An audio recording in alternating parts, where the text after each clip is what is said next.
السلام عليكم ورحمة الله وبركاته.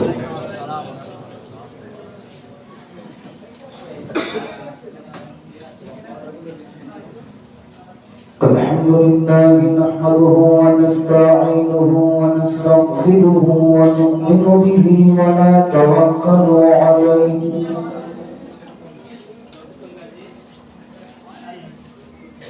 ونعوذ بالله من شرور أنفسنا ومن سيئات أعمالنا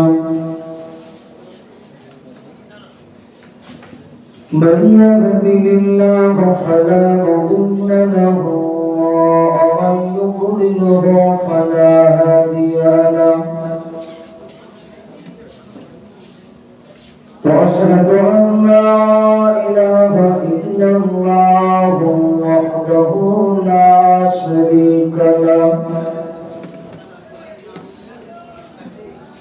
ونشهد أن سيدنا ونبينا ومولانا محمدا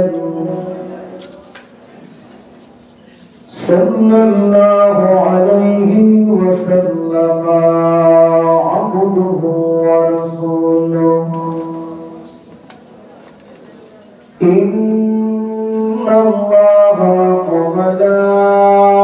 وملائكته يصلون على النبي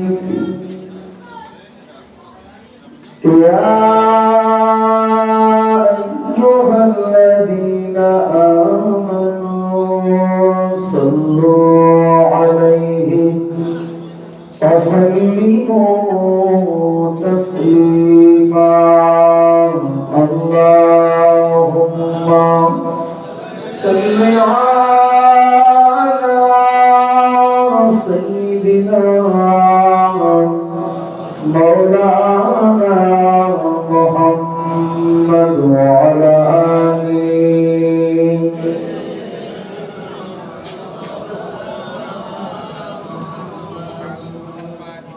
محمد नाम যতই জপি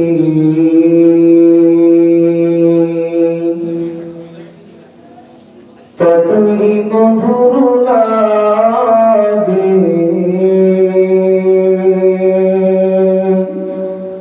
ততই মধুর লাগে নামে এত মধু আছে কে জানি তো আগে কে জানি তো আগে ওই গোলাপনের নবীর কদম চুমেছিলি তাই কি তোর খুশবু আজ এতই মধুর লাগে এতই মধুর লাগে মোহাম্মদ নাম যতই জপি ততই মধুর লাগে ততই মধুর লাগে আল্লাহুম্মা সাল্লি আলা সাইয়্যিদিনা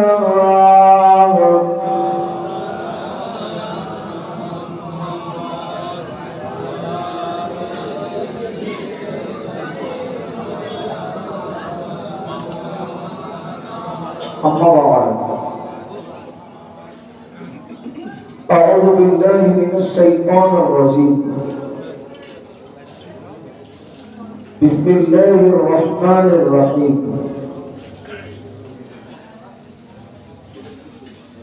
والذين أوتوا العلم درجات قال رسول الله صلى الله عليه وسلم تركت فيكم أمرين لم تضلوا ما تمسكتم بهما كتاب الله وسنة رسوله أو كما قال عليه السلام সম্মানীয় আজকের মহতি ইসলামের সওয়াব মাহফিলের সভাপতি সাহেব, সম্মানীয় কেরালা মডেল এ মাদ্রাসার ওস্তাদ হুজুরগণ, মসজিদের সম্মানীয় ইমাম সাহেব হুজুর, আমন্ত্রিত ওলামায়ে কেরাম, বিশেষ করে আজকে সভার প্রধান অতিথি, অল্পক্ষণের মধ্যে আল্লাহ রাজি থাকলে আমার পরে আসছেন মুফতি সাহেব হুজুর, সম্মুখে বসে আছে দিন দরদি, নবী প্রেমিক, আল্লাহওয়ালা মা বোনেরা, পর্দার আড়ালে মাইকের আওয়াজে অবস্থিতা স্নেহময়ী মমতাময়ী মা ও বোনেরা, আল্লাহ শুকরিয়া আদায় করছি যে আল্লাহ পাক রব্বুল আলামিন প্রতি বছরের ন্যায় এবছরও বড় বাংলা মসজিদ এবং মাদ্রাসা সংলগ্ন এই ময়দানে আমাদেরকে দ্বীন ও শরীয়তের কিছু কথা বলতে এবং শুনতে, এই মজলিসে একত্রিত হওয়ার মতো তৌফিক আল্লাহ দিয়েছেন, তার জন্য খুশি হয়ে বলি আলহামদুলিল্লাহ। প্রিয় নবীর প্রতি অসংখ্য দরুদ ও সালাম, সকলে বলি সাল্লাল্লাহু আলাইহি ওয়াসাল্লাম। প্রিয় হাজিরিন, সন্ধ্যার পর থেকে বাংলার স্বনামধন্য আলেমে দ্বীন সুবক্তা মুহতারাম মাওলানা আব্দুল্লাহ জুবাইর সাহেবের কাছ থেকে এবং আমার আগে মাদ্রাসার মুখ্য পরিচালক মাওলানা ভাই নিজামুদ্দিন সাহেবের কাছ থেকে অনেক মূল্যবান আলোচনা শোনার সুযোগ আপনাদের হয়েছে। আমি কিছু কথা আলোচনা করতে আপনাদের সম্মুখে উপস্থিত হয়েছি। সময় আমার হাতে খুব বেশি নেই, তবে যে সময়টুকু বলবো যদি আপনারা মনোযোগ দিয়ে যেমন শুনছিলেন তেমন আমার কথাগুলো শোনেন, অল্প সময়ে অনেক কিছু বুঝতে এবং বোঝাতে যথেষ্ট হবে ইনশাআল্লাহ। আমরা জানি যে জিনিসটার দাম যত বেশি হয় সেই জিনিসটা ক্ষতি হলে ঘাটতি তত বেশি হয়। কথা ঠিক না ভুল? আপনি মনে করেন রাস্তার ধারে 5 কাঠা জমি হাতছাড়া হয়ে গেল, আর বল্লির বিলে 5 কাঠা জমি হাতছাড়া হয়ে গেল। বল্লির বিলে 5 কাঠা জমি আর পাকা রাস্তার ধারে 5 কাঠা জমি, দাম এক না একটু আলাদা? অনেক আলাদা। বল্লির বিলে 5 কাঠা জমি হয়তো 50,000 টাকায় হবে না, তবে 1 লাখে হবে, পাওয়া যাবে। বল্লির বিলে 5 কাঠা জমি যদি আমার হাতছাড়া হয়, আমি বলবো আমার 1 লাখ টাকা ক্ষতি হলো। কিন্তু পাকা রাস্তার ধারে 5 কাঠা জমি যদি হাতছাড়া হয়, তাহলে কম হলেও 15 লাখ টাকা ক্ষতি হলো। যে জিনিসটার দাম যত বেশি, সেই জিনিসটা যদি ক্ষতি হয়, নষ্ট হয়, হাতছাড়া হয়, লসটা তত বেশি হয়। রাস্তার ধারে জমি হাত মেপেও বিক্রি হয়, কোথাও কোথাও একটু মার্কেটের উপরে হতে। এমন জমি আছে আমাদের বসিরহাট রেঞ্জের ভিতরে, আমি টাউন কলকাতা দিল্লির কথা বলছি না, এমন জমি আছে রাস্তার ধারে 1 কাঠা জমির দাম 10 লাখ টাকা। ঠিক না ভুল? 10 লাখ। আচ্ছা, আপনাদের কাছে আমি একটু জিজ্ঞাসা করছি, এখানে যারা আছেন, আমি তো এই স্টেজে আজকে প্রথম না, অনেকবার এসেছি, তবে অন্য দিনের পরিবেশ আর আজকের পরিবেশটা আমার কাছে একটু আলাদা মনে হলো, খুব ভালো লাগলো। 60-65 বছর বয়সের মুরব্বী তিনিও কোরআনের ছাত্র, এর থেকে আর আনন্দের কি হতে পারে? একটু বলেন আলহামদুলিল্লাহ। আমার গ্রামে আমার জামাই বাবু হন সম্পর্কে, বয়স তার ৭১ বছরে পদার্পণ করেছেন। গত বছর তিনি কোরআন ধরেছেন এবং এক খতম কোরআন তার পড়া কমপ্লিট হয়েছে। আলহামদুলিল্লাহ। এই ছোট ছোট বাচ্চাদের কোরআন শেখা আর ওই যে বুড়ো মানুষদের কোরআন শেখা দুটো বলে এক না। কথায় বলে বুড়ো হাড় ভাঙিয়ে জোড়া লাগে। ছোট মানুষটার তো মেমোরি পুরো খালি, যা দেবে যা শুনবে তাই ডাউনলোড হবে, কিন্তু মুরব্বির তো মেমোরি ভর্তি মেমোরিতে কোরআন জায়গা করে দেওয়া বা জায়গা নেওয়া এগুলো একটা মহা বীরত্বের পরিচয়। এটা বীরত্ব বললে আবার আল্লাহ অসন্তুষ্ট হবেন, আল্লাহর একান্ত দয়া ছাড়া সম্ভব না। কথা ঠিক না? চলেন আমি গন্তব্যে যাবো ইনশাআল্লাহ। এখন এক কাঠা জমি 10 লাখ টাকাও বিক্রি হবে এমন জমি বসিরহাট রেঞ্জের ভিতরে আছে। আচ্ছা, আমি আপনাদের কাছে একটু জিজ্ঞাসা করছি, পৃথিবীতে যদি একজনও মানুষ না থাকে, মানুষ শুনতে ভুল করলে বুঝতে ভুল করলে হবে না, পৃথিবীতে যদি একজনও মানুষ না থাকে, জিন থাকবে, ফেরেশতা থাকবে, তারপরে মাছ, হরিণ, হিংস্র, বন্য জন্তু যা কিছু সব থাকবে, জলজন্তু, আপনার হাঙর, কুমির, বড় বড় তিমিমা সব থাকবে, মানুষ থাকবে না পৃথিবীতে। বসিরহাট টাউনটা বিক্রি হবে, দাম কত? 1 টাকা। কেন 1 টাকা জমির দাম 10 লাখ, টাউন বিক্রি হবে 1 টাকাও না দাম কেন? আসলে না থাকে তো কিনবে কে? কিনবেও কে আর বিক্রি করবেও কে? মানুষ যদি পৃথিবীতে থাকে তাহলে 1 কাঠা জমি 10 লাখ না 20 লাখও হবে। মানুষ না থাকলে বসিরহাট টাউনের 1 টাকা মূল্য নেই। এবার বলুন তো, জমির দাম বেশি না মানুষের দাম বেশি? জিন ফেরেশতারা থাকলেও, অন্য সৃষ্টি থাকলেও ও জমির 1 পয়সা মূল্য নেই। মানুষ থাকলে তবে জমি দাম পাবে, মানুষ না থাকলে পাবে না। সুতরাং জমির থেকে মানুষের মূল্য বেশি। কথা ঠিক না ভুল বাবা? চলেন, সোনার দাম লাফিয়ে বাড়ছে।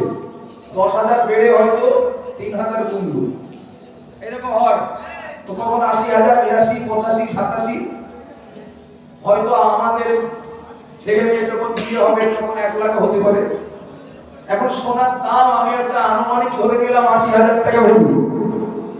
আচ্ছা, পৃথিবীতে শুধু মানুষ থাকবে না, সব থাকবে, সব সৃষ্টি থাকবে, আল্লাহর অসংখ্য সৃষ্টি সব থাকবে, মানুষ পাবে। 1 টন সোনার দাম কত? কেউ নেবে না। 1 টন সোনার দাম নেবেও কে, দেবেও কে? 1 টাকা মূল্য নেই। মানুষ যদি থাকে সোনা 80,000 টাকা হলি,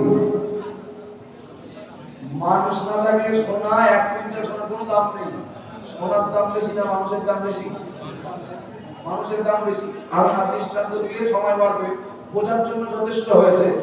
পৃথিবীতে যত নামি দামি সম্পদ আছে, সব সম্পদের থেকে শ্রেষ্ঠ এবং দামি সম্পদ মানুষ।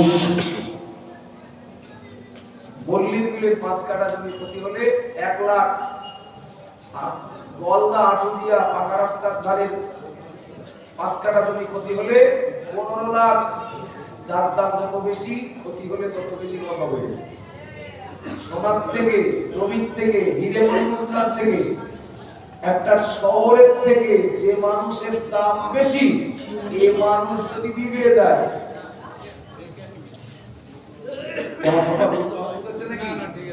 একটা গরুর যদি 5 লিট করে, আমি বলবো হয়তো 15-20 হাজার টাকা গেছে। একটা ছাগল যদি 5 লিট করে, তার অর্থাৎ সে যদি মরে যায়, ক্ষতি হয়, রোগগ্রস্ত হয়, নষ্ট হয়, বলবো হয়তো 1000-10 টাকা লস হয়েছে। কিন্তু মানুষ যদি ক্ষতিগ্রস্ত হয়, সোনার ক্ষতির তুলনায়, জমির ক্ষতির তুলনায়, হিরে মণিমুক্তার ক্ষতির তুলনায় মানুষের যদি ক্ষতি হয়, অর্থাৎ মানুষ যদি ক্ষতিগ্রস্ত হয়, মানে জাহান্নামী হয়, এগুলো সব থেকে বড় ক্ষতি। আব্বাজান বালা মনে কি দিন মা বোনেরা মনে রাখুন, আপনি নিশ্চয়ই বুঝতে পারছেন আমি কি বোঝাতে যাচ্ছি। আমি আরেকটু এগিয়ে যাচ্ছি। মহান আল্লাহ পাক যখন মানুষ সৃষ্টি করার ইচ্ছা করেছিলেন, ফেরেশতাদের আপত্তি ছিল। বাংলা গ্রামের মানুষের কাছে এই কথাটা নতুন নয়।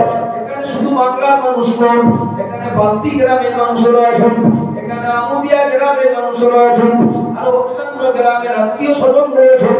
একবার মনে করে দেখুন, আল্লাহ পাক যখন মানুষ সৃষ্টি করার ইচ্ছা করেছিলেন, ফেরেশতাদের আপত্তি ছিল। বিস্তার বলছি না, মূল কথাটাই বলছি। ফেরেশতাদের অভিযোগ ছিল, আপত্তি, যুক্তি এটাই ছিল, আল্লাহ আপনি কেন মানুষ সৃষ্টি করবেন? আল্লাহ আপনার জিকির, আপনার তাসবিহ, আপনার ইবাদত বন্দেগী চলছে তো, হচ্ছে তো, মানুষ সৃষ্টি করে বরং তারা যা কারণ দেখালো, তার কথা হলো ঝামেলা বাড়বে, ঝামেলা বাড়বে। আল্লাহ বললেন ইন্নী আ'লামু মা লা তা'লামুন। ও ফেরেশতা মণ্ডলীরা, আমি আল্লাহ আমি যা জানি তোমরা তা জানো না। একটু সুবহানাল্লাহ বলেন, একটু মহব্বতে বলেন সুবহানাল্লাহ। ফেরেশতাদের মন্তব্যের এক কথায় আল্লাহ জবাব দিলেন, ও আমার ফেরেশতারা, আমি যা জানি তোমরা তা জানো না। অর্থাৎ ফেরেশতাদের অভিযোগগুলো, ফেরেশতাদের মন্তব্যগুলো আল্লাহ সমর্থন করলেন না, আল্লাহ মানুষ বানালেন। ও বাবাজিরা মায়েরা মনে রাখুন, শুধু মানুষ বানালেন তাই না, এ মানুষের দাম, এ মানুষের ইমান, এ মানুষের সম্মান আল্লাহ ফেরেশতাদের থেকেও বানিয়ে দিলেন। জোরে বলেন না, আরো জোরে বলুন সুবহানাল্লাহ। ও বাবাজিরা মায়েরা মনে রাখুন, সোনা দানা হিরে মণি মুক্তা, জমি জায়গা, বিল্ডিং, বাড়াখানা, অট্টালিকা সব কিছু তুলে নেয় এ মনুষ্য জাতি, এ মানুষ আল্লাহর কাছে অনেক দামি সম্পদ।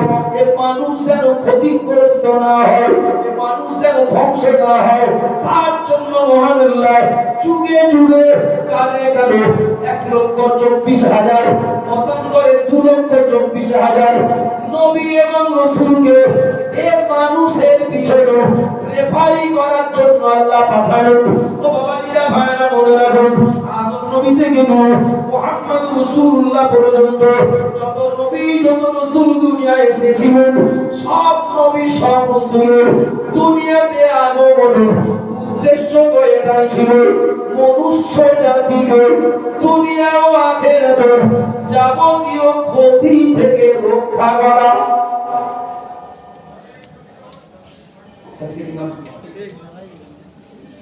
ও বাবাজিরা মায়েরা মনে রাখুন, আমি বিস্তার বলছি না, আমাকে একটা গন্তব্যে যেতে হবে। একটু খেয়াল করুন, নবী রাসূলেরা সারাটা জীবন ধরে খাওয়া হোক আর না হোক, মাথা গোজার জায়গা ভালো উপযুক্ত হোক আর নাই হোক, আর শীতকাল, গরমকাল, বর্ষাকাল, ঝড় বৃষ্টি, আমফান, তুফান সব কিছুকে উপেক্ষা করে শুধু তাই নয়, যাদের উপকারের জন্য, যাদের কল্যাণের জন্য নবী রাসূলেরা প্রেরিত হয়েছিলেন, তাদের অধিকাংশ মানুষদের কাছে নবী রাসূলেরা বন্ধু না হয়ে শত্রু হয়েছিলেন। নবী রাসূলেরা এসেছিলেন আমাদের মতো মানুষদের উপকারে আসতে, উপকার করতে, কিন্তু প্রত্যেকটা যুগে একই রেজাল্ট। সমকালীন জামানার নবী, সমকালীন জামানার রাসূল যুগে বেশিরভাগ মানুষদের কাছে শত্রু হয়ে মেনে নিলেন, বন্ধু হিসাবে গ্রহণ করিলেন অল্প সংখ্যক মানুষ। আব্বাজান মায়েরা বলে রাখুন, ও মা বোনেরা মনে রাখুন, নবী মুহাম্মদ রাসূলুল্লাহ সাল্লাল্লাহু আলাইহি ওয়াসাল্লাম আল্লাহর প্রেরিত নবী রাসূলদের ভিতরে সর্বশেষ, সর্বশ্রেষ্ঠ নবী। এটা মনে রাখা দরকার বাবা। তামাম সৃষ্টিকুলের ভিতরে মানুষ দামি, একটু সুবহানাল্লাহ বলেন। তামাম সৃষ্টিকুলের ভিতরে মানুষ দামি, আর মনুষ্য জাতির ভিতরে ইমানদারেরা দামি। একটু জোরে বলেন না, একটু মহব্বতে বলেন না। সমস্ত মনুষ্য জাতির ভিতরে, মানুষের ভিতরে ইমানদারেরা আরো দামি। বাবাজিরা মায়েরা মনে রাখুন, আদম নবীর অনুসারীরা ইমানদার ছিলেন, নূহ নবীর অনুসারীরা ইমানদার ছিলেন, ইব্রাহিম নবীর অনুসারীরা তারাও ইমানদার ছিলেন। মুহাম্মদ রাসূলুল্লাহ রাত পর্যন্ত যত নবী রাসূল দুনিয়ায় এসেছিলেন, সব নবী সব রাসূলদের অনুগামী অনুসারীরা তারাও তো ইমানদার ছিলেন।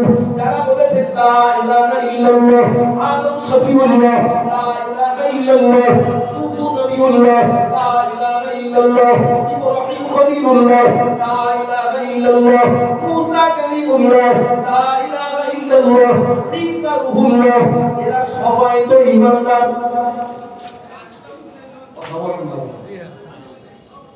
আমার কথা বুঝতে হবে, সব সৃষ্টির ভিতরে মানুষ দামি, আর এই মানুষের ভিতরে ইমানদাররা দামি। আমি বলেছি সব নবী রাসূলের অনুসারীরা অনুগামীরা তো ইমানদার। তবে মনে রাখতে হবে, সব নবী রাসূলের অনুসারী ইমানদারদের তুলনায় মুহাম্মদুর রাসূলুল্লাহর অনুসারীদের দাম আরো বেশি। আরো বলুন সুবহানাল্লাহ।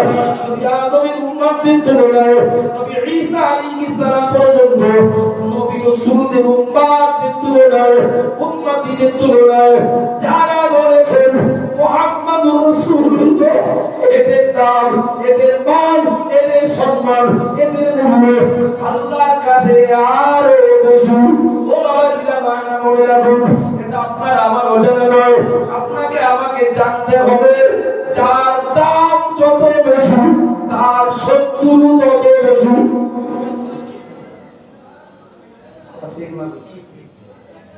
দেখেছেন দুনিয়াতে প্রায় শুনি কোন ধর্মস্থানের উপরে আক্রমণ, ভালো করে খোঁজ নিয়ে বা না নিয়েও আপনি আন্দাজে বলতে পারবেন কোন ইবাদত গৃহের প্রতি আক্রমণ যদি হয় তাহলে মসজিদের উপরে হয়েছে। কোন শিক্ষা প্রতিষ্ঠানের উপরে যদি আক্রমণ হয় কোন শত্রু পক্ষ থেকে, আপনি আন্দাজে বলে দিতে পারবেন আক্রমণটা হয়েছে মাদ্রাসাতে।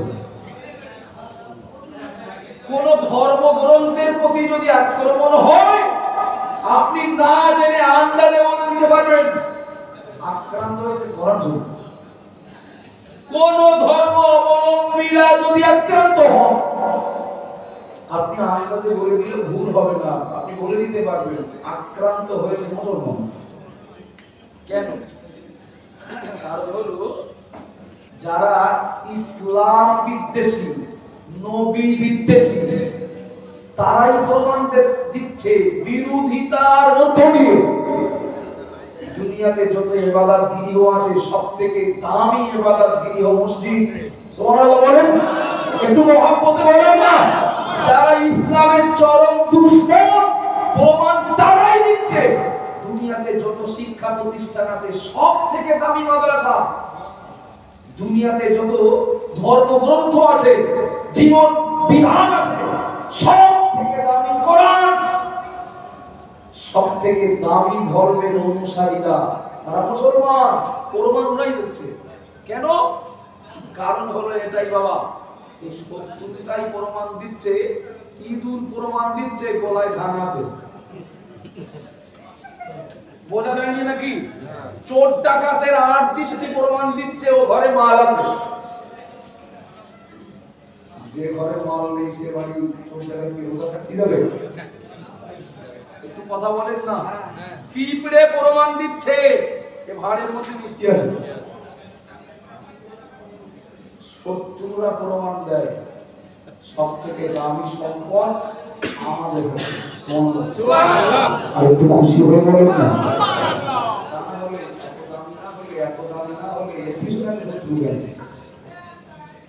আবার আপনারা মনে রাখুন, ও মা বোনেরা মনে গেলেন, তাহলে সব মুমিনদের ভিতরে, সব ইমানদারদের ভিতরে যারা মুহাম্মদ রাসূলুল্লাহর উম্মতি, এদের দাম আরো বেশি, এদের পিছনে শত্রু আরো বেশি থাকবে। অন্য নবী রাসূলদের জামানার শত্রুরা ওই জামানার ঈমানওয়ালাদের জন্য যত টাকা বিপজ্জনক ছিল। মুহাম্মদ রাসূলুল্লাহ অনুসারী অনুগামীদের শত্রু আরো ভয়ঙ্কর হবে, আরো ভয়ানক হবে। ও বাবা জিরা মারা বলে রাখুন, নবী মুহাম্মদ রাসূলুল্লাহ সাল্লাল্লাহু আলাইহি ওয়াসাল্লাম নবী আমার দুনিয়াতে আগমন করলেন। সব নবী রাসূলদের শেষে সবথেকে কম সময় দুনিয়াতে থাকলেন, 63 বছর দুনিয়াতে থেকে নবী আমার দুনিয়ার জমিন থেকে বিদায় নেবেন। খেয়াল করুন, আল্লাহর নবী মুহাম্মদ রাসূলুল্লাহ তিনিও তো জানতেন আমার পরে আর কোন নবী আসবেন না, আমার পরে আর কোন রাসূল আসবেন না, আমার পরে আল্লাহর পক্ষ থেকে নবী রাসূল মনোনীত হয়ে আমার ইন্তেকালের পর আমার উম্মত রেখে যাওয়া উম্মতিদেরকে আর কেউ পাহারাদারি করবে না। মুহাম্মদ রাসূলুল্লাহ আমাদের নবী জানতেন আমি শেষ কিয়ামত পর্যন্ত যারা দুনিয়া আসবে, যারা বলবে লা ইলাহা ইল্লাল্লাহ মুহাম্মদ রাসূলুল্লাহ সাল্লাল্লাহু আলাইহি ওয়াসাল্লাম, নবী জানেন ওরা সবাই আমার উম্মত, ওরা আমার উম্মতি। ও বাবা জিরা মায়েরা মনে রাখুন, প্রিয় নবী দুনিয়ার জমিন থেকে চলে গেলেন, তবে নবী জানেন আমার উম্মতেরা অনেক দামি, এদের দাম অনেক বেশি। এদের পিছনে শত্রু যুগে যুগে কানে গেল, নমরুদ ফেরাউন হামান সাদ্দাত, এদের উত্তরসূরিরা আমার উম্মতিদেরকে বিরক্ত করবে, জ্বালাতন করবে, এদেরকে কষ্ট দেবে। তাই নবী সে ব্যবস্থাটা রেখে দুনিয়া থেকে বিদায় নিলেন। নবী আমার বিদায় হবে সাহাবায়ে কেরামদের সামনে তাম দুনিয়ার যত মানুষ সবাইকে উদ্দেশ্য করে এমনকি কিয়ামত পর্যন্ত আসবে যারা আল্লাহর নবী সকলের উদ্দেশ্যে ভাষণ দিলেন, গুরুত্বপূর্ণ ভাষণ।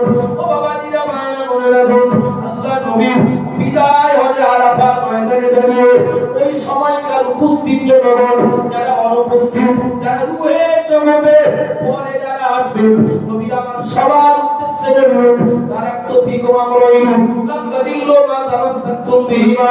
ও বাবা জিরা মায়েরা, আল্লাহর নবী বোঝাতে চাইলেন আমি মুহাম্মদ রাসূলুল্লাহ দুনিয়ার জমিন থেকে চলে যাব, আমি দুনিয়ার জমিন থেকে বিদায় নেব, কিন্তু আমার বর্তমানে আমার ইন্তেকালের পরে দুনিয়াতে আসবে যারা ওরা আমার উম্মত। আমি বেঁচে আছি ততদিন আমার সাহাবায়ে কেরামদের জন্য আমি নবী ওদের অভিভাবক হিসাবে দায়িত্ব পালন করে যাচ্ছি, কিন্তু আমার বর্তমানে আমার ইন্তেকালের পরেও যারা দুনিয়ার জমিনে এসে আমার উম্মত হবে ওদের প্রতিও তো আমার দায়িত্ব আছে। আল্লাহর নবী পরিষ্কার করে দিয়ে গেলেন আমি মুহাম্মদ রাসূলুল্লাহ সাল্লাল্লাহু আলাইহি ওয়াসাল্লাম দুনিয়ার জমিন থেকে চলে যাবে, তবে দুটো মূল্যবান গাইডলাইন তোমাদের জন্য দিয়ে যাচ্ছি।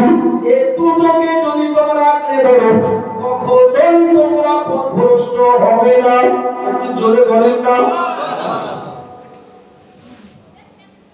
দুটো কি? সহজ কথাই বলি, সহজে একটা কোরআন একটা নবী সুন্নাত বা ধরে নিতে পারি হাদিস।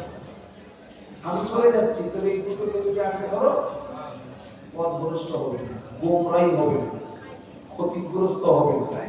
ব্যাখ্যা অনেক দেওয়া যায়, এই দুটো আঁকড়ে ধরো ঠিক থাকবে। বাবা ফসল খেয়ে একটা খেতে ফলে ফুলে সুন্দরভাবে সুশোভিত হয়েছে যে ক্ষেত দেখতে বলো বিরাট ভালো লাগে, কিন্তু ওর পিছনে চাষি রক্ত পানি করা আছে না নেই? বাবা জমিটা চষলেন, ঘাসগুলো মাছলেন, পাশুই দিলেন, সমান করলেন, জো ছিল না পানি দিলেন, জো হলো, দানা সরালেন কি চারা বসালেন, তাও রাতারাতি ফল হয়েছে। ওর পিছনে 2 মাস 3 মাস ধরে ওর পিছনে খেত দিলেন, কখনো সার দিলেন, কখনো পানি দিলেন, কখনো স্প্রে করলেন, কখনো ভিটামিন স্প্রে, কখনো পোকা মারাতে স্প্রে। এত খেদমত করলেন, ফলন তো ওই ক্ষেতটা দেখতে খুব ভালো লাগছে, চতুর্দিকে বেড়া যদি না থাকে, বেড়া তো ছাগল গরু বা দুষ্টু প্রকৃতির হিংসুটে কিছু মানুষ আছে, পরে বলো তো কি বলেন না, আমাকে এত ভালো নিয়ে তো ভালো লোকে। এই জন্য এই ফলন্ত গাছগুলোকে রক্ষা করার জন্য চতুর্দিকে